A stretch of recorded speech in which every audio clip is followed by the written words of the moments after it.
Hello, and welcome to the Chart of the Month from Silicon Valley Mobility for November 2020.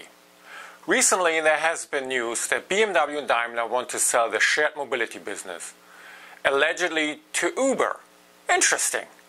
And also, GM, for example, announced earlier this year to shut down their Maven program.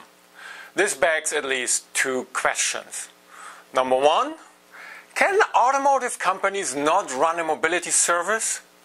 Maybe calling themselves these days a mobility company is more wish than reality. Or, and that's obviously related, two, is it generally not possible to make money in shared mobility?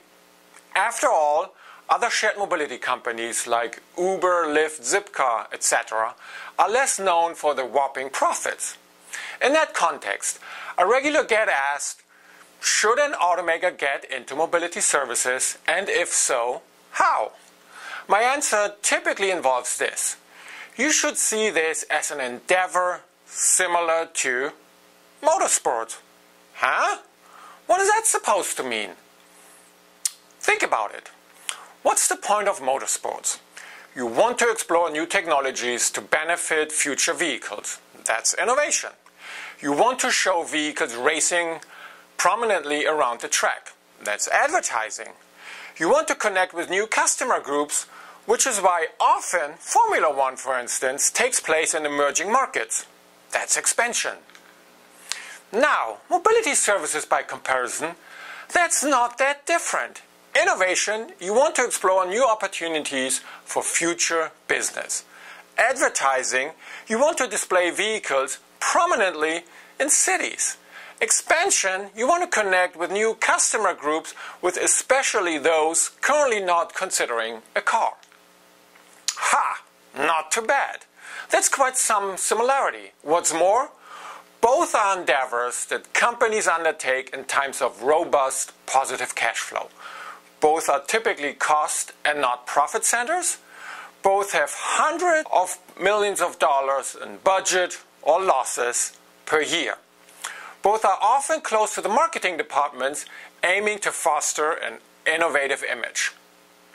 And if you listen to the following statements made by auto executives, such as Oliver Zipse, BMW CEO, this is a very dynamic environment.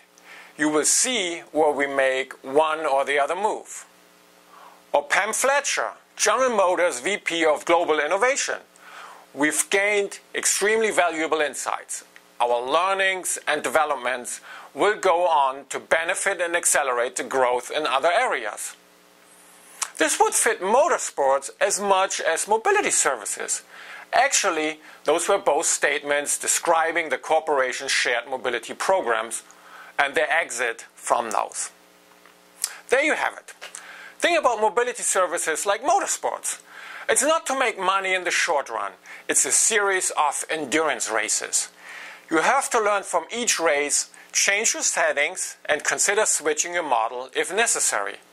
Otherwise, hanging on to a mobility business that does not work might be like showing up with a 2015 car at a 2021 race.